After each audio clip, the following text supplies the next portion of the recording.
Podcast Poéticos Encontros. Tina Zani e Karen Kazue Kawana. Sobre um fundo branco, a palavra podcast está em letras brancas, dentro de uma faixa azul turquesa. Poéticos em letras de forma pretas e encontros em cursivas azul turquesa. Centralizadas, fotos de duas jovens mulheres, vistas dos ombros para cima, com os nomes logo abaixo, dentro de retângulos amarelos. Elas sorriem para nós. Tina, à esquerda, é branca, tem olhos castanhos, nariz médio e cabelos castanhos na altura dos ombros.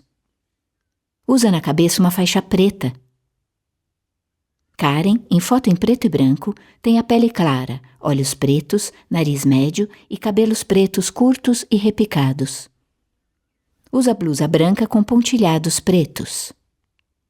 Atrás delas, páginas brancas de um livro com textos em letras de forma pretas. À esquerda, ao lado do rosto de Tina, de mesmo tamanho, um ramalhete de lírios brancos entre uma folhagem verde.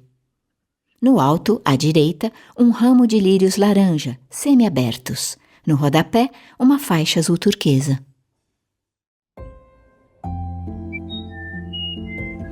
Alô, pessoas! Sejam muito bem-vindas! Está começando mais uma série do podcast Poéticos Encontros.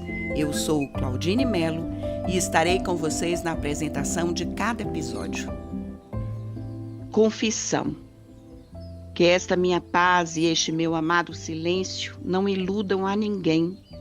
Não é a paz de uma cidade bombardeada e deserta, nem tampouco a paz compulsória dos cemitérios. Acho-me relativamente feliz, porque nada de exterior me acontece, mas em mim, na minha alma, pressinto que vou ter um terremoto. Você está ouvindo o podcast Poéticos Encontros, uma iniciativa do Instituto Casa Comum em parceria com a consultoria educacional Étnico Eduque. Um prazer realizar esses encontros com pessoas diversas, entre formação, poesia e música, que vão cosendo a cultura da paz, valorizando a produção cultural que revela o Brasil para o mundo. Com este poema do grande poeta gaúcho Mário Quintana, vamos abrir mais um episódio do podcast Poéticos Encontros com Karen Kazue Kawana, autora, tradutora e integrante dos coletivos Escritoras Asiáticas e Brasileiras e Um Poema, Várias Vozes. Vamos falar mais sobre esses coletivos e conversaremos também com Tina Zani, poeta-artista, cuja pesquisa se dá no campo da liquefação. Vamos entender melhor como é que é sobre isso e falar também sobre suas publicações poéticas. Sejam muito bem-vindas, minhas queridas, nessa roda de conversa, nesse sarau virtual em que só tem mulheres à mesa, né? Obrigada. É um prazer imenso estar aqui, né, com você, Claudine, com você, Tina. Eu ainda não me sinto muito confortável em ser chamada de poeta. Me penso mais como alguém que escreve algumas coisinhas, assim, mais para se expressar. Os livros que eu publiquei são mais recentes. Eu comecei a publicar a partir de 2021, apesar de escrever já há muito tempo, mas eram mais guardados mesmo. As coisas foram acontecendo com essas publicações. Eu recebi o convite para participar desse projeto das Artes pela Paz, né, pela Kátia Marchese, e está sendo uma experiência diferente, interessante. Um prazer muito grande estar com você, Karen, Tina. Você mencionou o meu campo de pesquisa, né? E ficou com uma questão a respeito do que eu quero dizer com a liquefação. Acho que eu posso falar um pouquinho sobre isso. Eu também, como a Karen, comecei a publicar poesia mais recentemente. Aliás, comecei a publicar recentemente. Meu primeiro livro de poesia saiu em 2021 pelo PROAC. E o segundo, eu tenho dois livros, né, de poesia publicados. O Vão, que saiu em 2021 pelo PROAC, e o Linha de Sal, que ele está em minhas mãos, mas ainda não fiz o lançamento dele. Saiu em 2025 pelo PROAC também, mas o lançamento vai acontecer agora. Quando eu me refiro à liquefação, eu estou pensando na dissolução de bordas, na dissolução de limites, tanto entre as diferentes linguagens artísticas, desenho, pintura, poesia, quanto dentro do texto, né? A poesia, romance, prosa, conto, crônica, ensaio, mas especialmente no estar na vida, a experimentação do ser enquanto relação e mais relação e menos individuação.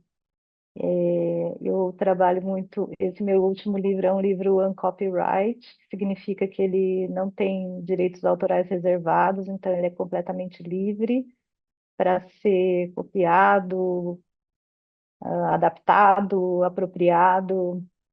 E ele vem, até porque eu entendo que eu o escrevi, porém eu não sou a autora daquilo que eu escrevi, porque junto comigo tem muitas vozes, inclusive algumas vozes que eu convidei especificamente para fazerem parte, então tem três outros escritores que estão junto comigo, né? Um na epígrafe, um no pós-fácil e um no epílogo, de maneira que estamos num conjunto de vozes ali, além das referências que eu estou trazendo e daquelas que eu conscientemente trago e as que eu inconscientemente trago também, né? Sem saber.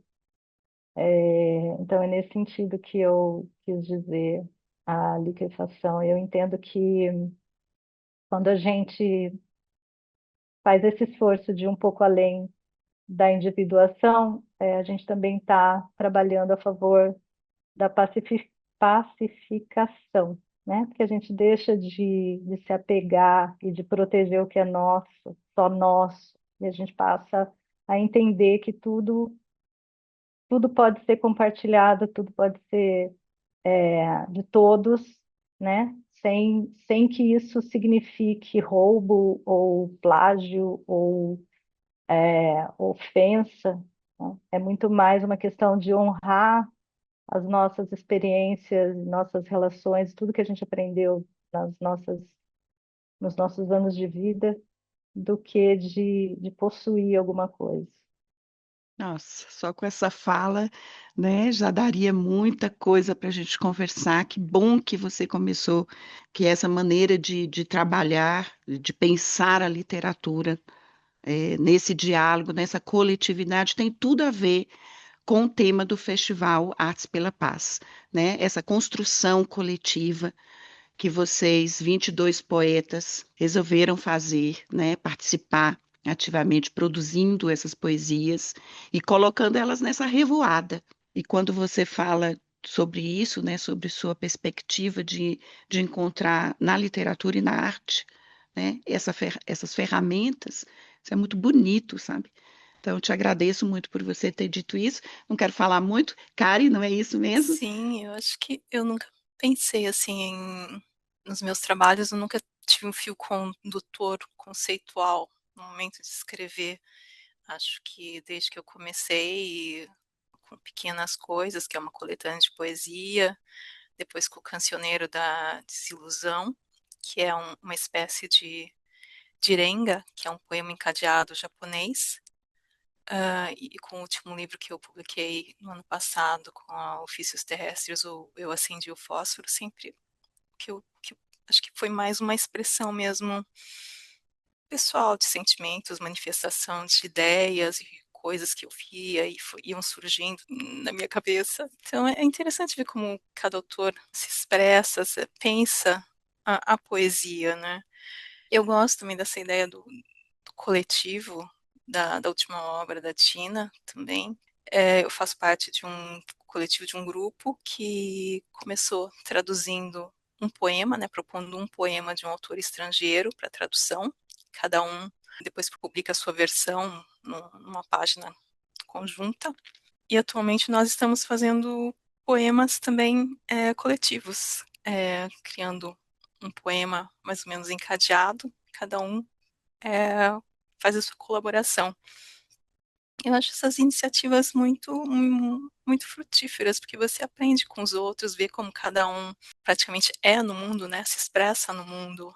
É muito bom. É exatamente isso. Eu estou aprendendo muito com vocês também ao longo da gravação desses episódios do podcast. Eu que não sou poeta, mas admiradora da poesia, tenho aprendido muito com vocês exatamente essa diversidade que é a beleza da coisa, né? Eu vi que você puxou assim um papelzinho, acho que você está querendo apresentar um poema para a gente, né, Karen? Na verdade, eu selecionei um que ainda não publiquei, mas que diz um pouco, acho que sobre a minha prática na escrita. Ele se chama Prática e diz: Meus versos não rimam, têm cortes de faca cega. Não reflito sobre a forma, não ligo para a métrica. Apenas sinto e escrevo, depois penso e corrijo. Talvez aí esteja o erro. Que lindo. Também achei muito bonito. Quer comentar, assim, dentro dos coletivos, né, que você participa, como é produzir essas poesias? É uma obra, né, um poema encadeado, longo, e cada um colabora com um número de versos ou com um poema que pega alguma ideia ou alguma frase do poema anterior. Nós vamos alternando e montando, criando, vamos para onde o poema nos levar. Mas aí vira um poemão, é isso? É um texto único? Sim, a ideia é que seja um texto único. Nós acho que vamos tentar publicar um agora que é assim. São 42 poemas, mas que procuram sempre recuperar uma ideia comum. Que bonito.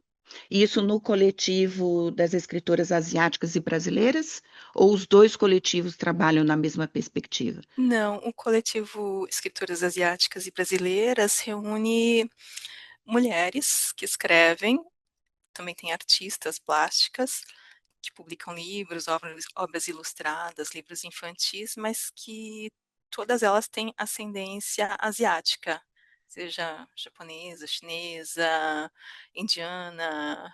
Que maravilha, um prazer enorme. Já dá vontade da gente conversar mais com elas, não é isso, Tina? Opa, Porque pouca coisa, né, do mundo asiático, do mundo oriental chega para nós. Essa é uma verdade, né? Nós somos muito ocidentalizados, né? Em nossa literatura e nossa cultura muito eurocentrada, eu diria, não é isso? Então, ter a oportunidade de ler autores e autoras, principalmente autoras, né, asiáticas, é uma maravilha. São brasileiras com ascendência, então nós definimos como escritoras asiáticas e brasileiras. uhum. E bacana isso de você ter no grupo também artistas, né? Artistas plásticas, digo. Artistas somos todos. Mas, assim, né, se a gente for categorizar, então você tem as escritoras, as artistas, é um grupo feminino, né? Foi o que eu entendi. E a expressão é só pela palavra ou também pelo visual, pelo trabalho artístico? O trabalho artístico também, porque Também. elas escrevem e ilustram as próprias obras, fazem tem quadrinistas também. Maravilha. E entra nessa ideia da liquefação, não é isso? Uhum. Entra nessa ideia. Eu vi que você, Tina, separou também, enquanto a gente estava aqui conversando, alguns poemas, não é isso? Você quer apresentar um para nós? Isso. Eu vou ler um. Aqui é difícil saber qual que vai melhor, mas eu vou ler um aqui do meu primeiro livro, que é um livro poesia, chama Vão, aquele que eu mencionei, que foi publicado em 2021 pelo PROAC. Numa orquestra, sempre tem um instrumento em silêncio. É uma questão de orquestração. A música no Ocidente veio do canto gregoriano. Só voz, sem instrumentos. Depois os instrumentos apareceram e repetiram os sons do canto exatamente. Depois os instrumentos repetiram a voz quando a voz ficava em silêncio. Depois, os instrumentos começaram a fazer outra coisa. Depois veio a ópera, que é a voz acompanhada por instrumentos que não imitam a voz. Depois veio a orquestra, que são os instrumentos tocando sozinhos. Numa orquestra, sempre tem um instrumento em silêncio. É uma questão de orquestração. O silêncio é a ausência de sons audíveis, ausência de comunicação, silêncio. É quando ninguém fala, nem com voz, nem sem voz. Silêncio é sem voz, sem som, sem gesto, sem cor, sem texto. Silêncio é sem. Um outro assunto que me interessa bastante é esse espaço que o silêncio traz, que a gente pensa que é um espaço silencioso, mas que não é. Uma das pesquisas que eu fiz para escrever o Vão foi pelo músico americano John Cage. Ele trabalhava muito a questão do silêncio. E ele fez uma experiência, ele morreu já, né? Mas quando ele era vivo, ele foi ficar, experimentar a câmara anecoica, que é um ambiente completamente isolado de qualquer possibilidade de som. Então, dentro da câmara anecoica, é possível que a gente ouça o silêncio. Nenhum som entra e lá dentro não tem som nenhum. Então, você entra, você fica lá, não é para você ouvir nada. No entanto, ele, embora não estivesse ouvindo nada, ele ouviu dois sons. Um pouco mais grave e um pouco mais agudo, que eram o som do sistema nervoso do corpo funcionando e o som, acho que agora esqueci qual que era o outro, acho que era do batimento cardíaco. Ou seja, mesmo no ambiente onde som não entra, né, e não se produz som, ainda assim a gente ouve alguma coisa. Ele tem uma obra chamada 4:33, em que ele fica 4 minutos e 33 segundos em silêncio. E ele não, ele está apresentando a obra, é uma obra, inclusive tem versões gravadas por orquestras. Então entra a orquestra inteira, todo mundo senta, aí entra o maestro, aí ele dá o sinal do início, começa a marcar 4 minutos e 33 e fica todo mundo esperando o tempo passar. E, no entanto, enquanto isso está acontecendo, a gente vai ouvindo sons. Então, no caso da orquestra, tem a plateia, tem gente que tosse, tem gente que espirra, tem gente que se mexe, né? E aí vem esse outro som preenchendo esse espaço, que é um espaço de múltiplas possibilidades, né? O silêncio. É um momento entre, né? A ideia do entre é uma coisa interessante, né? O que antecede, o entre é o que está depois de algo e antes de algo. E muitas vezes é um micro segundo, um micro momento, um micro tempo ou um micro lugar. E, no entanto, é um lugar também que a gente tem a possibilidade de não julgar, de não tirar conclusão, de não acusar, de não definir, né? Antes da gente fixar um significado, esse pequeno período que a gente muitas vezes passa e não percebe ele. Exatamente. Que riqueza de você trazer também essa informação do artista e fazer a gente pensar sobre isso, né? Porque o silêncio muitas vezes incomoda, né? A gente, nessa vida agitada que a gente se propôs a ter dentro desse modelo também, né? Capitalista, selvagem, né? Que come tudo, como diz Ailton Krenak, né? Que devora tudo. Então, a gente tem essa dificuldade de parar para ouvir, né? De fazer esse exercício, inclusive, de escutatória. A poesia nos convida a isso também, porque tem essas pausas e esses momentos da gente parar para ouvir, né? Ouvir o nosso corpo, ouvir o que o outro está dizendo, ouvir como cai na gente cada palavra, não é isso? Você sabe que, só aproveitar que você mencionou isso, tem uma escritora que também é artista, Júlia Panadès, que publicou um livro que se chama Antes que se tenha algo a dizer. E ela fez o lançamento aqui em Campinas, na Livraria Candeeiro, um dos lançamentos foi aqui, e eu estava presente. E ela foi falar sobre o título do livro, Antes que se tenha algo a dizer. O antes que se tenha algo a dizer é o momento em que o poema pode existir. Porque a partir do momento que você tem algo a dizer, já não é mais poema. Eu achei muito bacana esse ponto de vista. Exatamente, também achei. Você falando sobre essa questão do silêncio, sobre essas provocações todas, me fez pensar também, Kari, sobre a cultura japonesa e o valor que há no silêncio, né, para a cultura japonesa. Você gostaria de comentar um pouco sobre Eu isso? não sou muito especialista, apesar de ser descendente, eu acho que eu me afastei um pouco dessa questão da cultura e de traduzir, né? Eu traduzo literatura japonesa, mas assim mesmo, eu acho que minhas referências são mais ocidentais. De qualquer forma, sim, é verdade. O silêncio, esse entre espaços que a Tina mencionou é muito importante. Mesmo o conceito de vazio também é importante nas obras, essa ideia do menos é mais, né, o minimalismo, mesmo nas obras artísticas. E tem a questão da meditação, né? Eu acho que a meditação é isso, você tentar se esvaziar de todo pensamento, não deixar que aquele ruído constante fique lá dentro, incomodando todos aqueles pensamentos que passam de uma hora para outra. Você tem que aprender não sei se silenciar, mas talvez não prestar mais atenção a eles. Exatamente. E eu estava pensando no poema que nós lemos no começo do episódio, quando o Mário Quintana fala que dentro dele há um terremoto. Achei interessante isso também. Você vê que a gente não combinou nada, mas as coisas vão se entrelaçando, vão casando, né?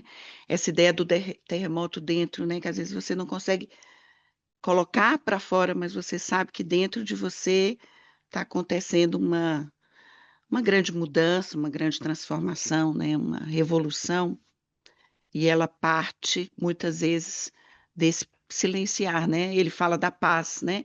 Ele se sente em paz e, no entanto, dentro dele há um verdadeiro terremoto.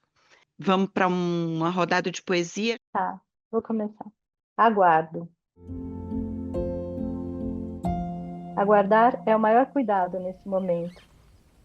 Aguardar é não ir com entulhos e barulhos. É uma teia, uma cadeia. Aguardar é um espaço entre entulhos e bagulhos e barulhos. O espaço entre uma onda e outra, entre duas ondas, e ouvir o som do mar. Aguardar é não ir, nem com entulhos, nem com barulhos, nem ir. Aguardar é o maior cuidado. É uma teia, uma cadeia de ar e de espaço entre. Aguardo. Feito novamente essa questão, né? Do pausar, do esperar. Uma vez eu estava conversando com uma poeta que estava começando também, uma jovem poeta. E um dia nós estávamos conversando e ela me disse isso. Ela falou, mas poesia não precisa ser explicada. Então, assim, ela já tinha essa maturidade, né, de entender isso e de falar isso muito livremente, assim, que ela simplesmente declamava os poemas dos poetas que ela gostava, os seus próprios, mas que ela não sentia a menor necessidade de explicar como começou, o que inspirou, deixava cair como semente. Eu achei isso tão bonito, né? Até porque o texto poético, bom, qualquer texto, né? A partir do momento que você escreve e entrega, ele é do outro, ele não é mais seu. Mas eu acho que a poesia ainda um pouco mais, porque ela não entrega tudo. Ela mesma, como texto, sendo um texto poético, uma linguagem poética, ela não te dá o caminho muito claramente, né? Então, ela vai acessar na pessoa que interage com ele um outro lugar, né? Um lugar que não é racional necessariamente, e pode ser um outro sentir, né? Um lugar mais sensível. Então, realmente, ficar explicando, ficar falando por que que você escreveu, quais os seus motivos, esses são seus motivos, de quem escreveu, né? Eu quero conversar contigo, Tina, sobre esse nome seu, escrito em minúsculo, que me lembrou muito a Bell Hooks, né? E queria muito conversar com você se tem alguma relação com o pensamento da Bell, né? Que é uma mulher incrível que nos deixou recentemente. É, é, eu não faço uma referência direta a ela. Eu sempre usei o meu nome em minúscula mesmo, mas eu acho que a gente tem alguma coisa em comum. Eu investigo a questão da não propriedade, do não apego à autoria, e, se não me engano, ela também tem traz essa questão no trabalho dela. Então, sim, a gente tem algo em comum, não necessariamente não foi necessariamente algo que eu olhei para ela e fiz, entendeu? Eu já fazia isso, e aí, por acaso, mais para frente eu vinha saber que ela faz todo, ela associou, né? O nome em minúscula com a possibilidade da não, né, de pensar-se a autoria e a não autoria. Então, não é uma coisa só teórica, eu procuro fazer isso na prática, na minha prática artística, Per- poética. Perfeito. Então a associação não foi em vão, tinha alguma coisa em comum, tem a ver com o que a gente falou sobre liquefação e tem a ver com tudo que a gente veio conversando, né, desde então. Acho isso muito bonito, não é, Kari? Eu admiro o trabalho da Tina, assim, eu vejo que ela pensa muito a poesia, o fazer poético, colocar, né, essa poesia à disposição dos leitores. No meu caso, acho que sempre foi muito mais algo até meio colegial, meio adolescente. Sempre até me sinto adolescente, assim, meio vocês e meus outros poetas, quando eu ouço o pessoal falando. Ah, isso é generosidade sua. No entanto, escrevendo poesia, escrevendo poesia com os coletivos, né, com as escritoras asiáticas e brasileiras, e com outro coletivo, um poema Várias Vozes, e apresentando isso no festival, né? Você gostaria de declamar seu poema que você escreveu especialmente para o Festival Artes pela Paz? Ah, sim, claro. É, acredito que eu não pensei tanto assim na questão da paz mesmo, mas na ideia do que a arte acrescenta e deixa assim no mundo um pouco que ela produz, né? Meu poema se chama Sementes. Tem gente que deixa aqui sementes feitas da própria carne. Tem gente que deixa aqui sementes feitas de cores, sons e palavras. Duas formas de criar, complementares, constante germinar. Muito bom, muito bonito. Que lindo, é muito lindo, delicado, né? Exatamente. Acho que a proposta é essa mesmo, né, Tina? De ser uma grande semeadura, não é isso?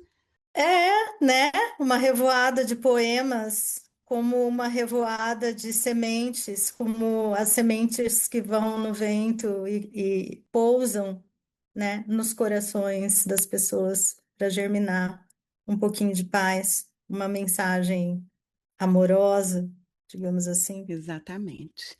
E aí, eu queria convidar você, Tina, a também apresentar para a gente o poema que você escreveu para o Festival Artes pela Paz. O meu poema se chama Repetir o Gesto, Fragmentos dos Dias. Pegadas de pó no vermelho do chão, manhã de chão, de manhã. Quem pisou nesse chão? Quem aguou o cimento na hora estreita em que o sol carimbou o vento, dobrou a página para lembrar, para não deixar nunca de lembrar? Repetir o gesto, dar dimensão ao que está no ar. A mesma mão segurando a concha, a flor, a pedra, o nada. Tem coisas que não são para ficar no papel. Amor que não se vive em palavras. O carinho suave na nuca, no cabelo da nuca. O olhar que é cúmplice, o tocar as mãos. O que a gente sente falta quando falta? Essa é a pergunta que aponta o que importa.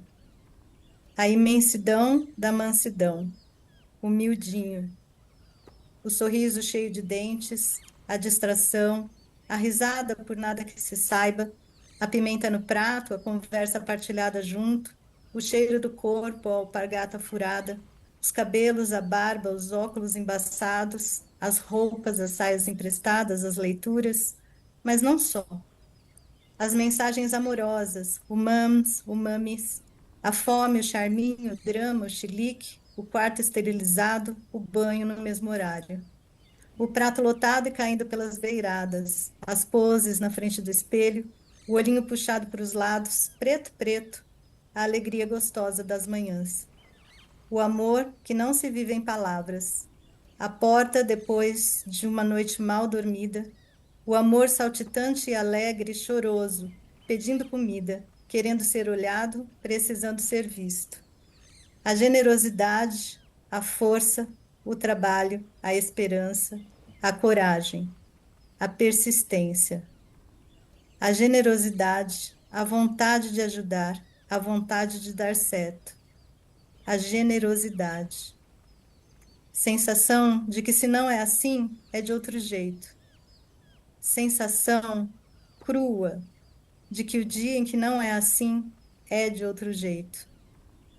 Para escrever o amarelo, os ipês soltam suas folhas.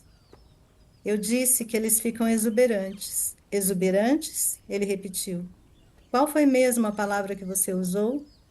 Os ipês soltam suas folhas e ficam exuberantes.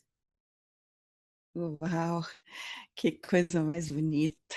Pois é, tá vendo a importância da gente poder ter esse espaço, né, para vocês apresentarem. Eu sei que vocês vão gravar, não é isso? Mas, a revoada ela faz um recorte, né, até para caber. Então, foi apenas um trecho do poema que vai chegar ao público e é óbvio que eles podem acessar por QR Code, se eu não me engano, né, o poema completo, mas como é importante a gente ver na voz do poeta, né, da poeta. Então, como escrever e estar presente nesse Festival Artes pela Paz. Para mim é um prazer enorme.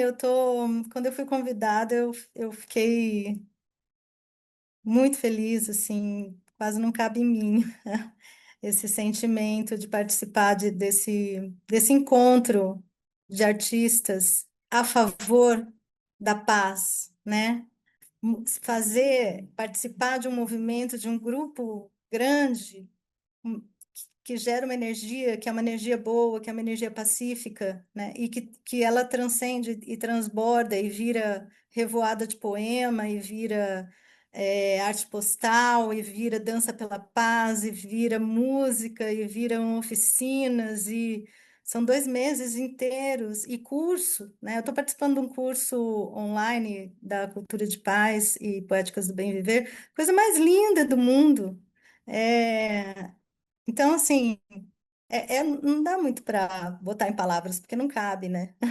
Teria que fazer um poema a respeito para poder caber, porque falar assim racionalmente, conscientemente, exatamente, né, é muito difícil de explicar. Mas é um prazer muito grande, sou muito grata pela oportunidade. Sim, a Tina acho que falou tudo.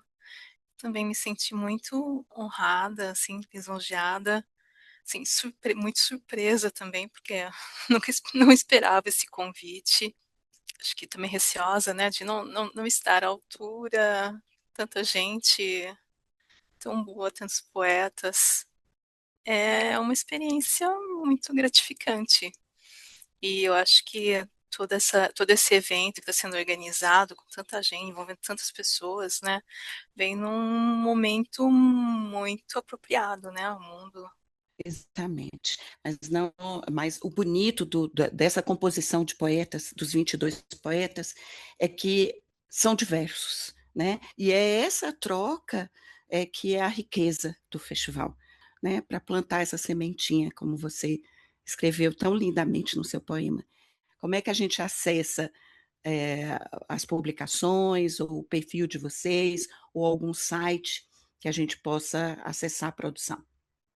No meu caso, eu acho que talvez o perfil no Instagram seja o mais fácil é o @karenk.kauana. Perfeito. E lá as pessoas podem acessar e conversar contigo também, né? Trocar ideias. E você, Tina? O meu Instagram é @tinazani. Eu tenho um Linktree lá que ainda tá curto, porque eu estou ainda fazendo o lançamento desse meu próximo livro, ainda não aconteceu. Mas o livro está em pré-venda no site da editora Patuá. E pelo Instagram eu recebo mensagens e converso com quem entrar em contato tranquilamente. Perfeito. Maravilha, meninas.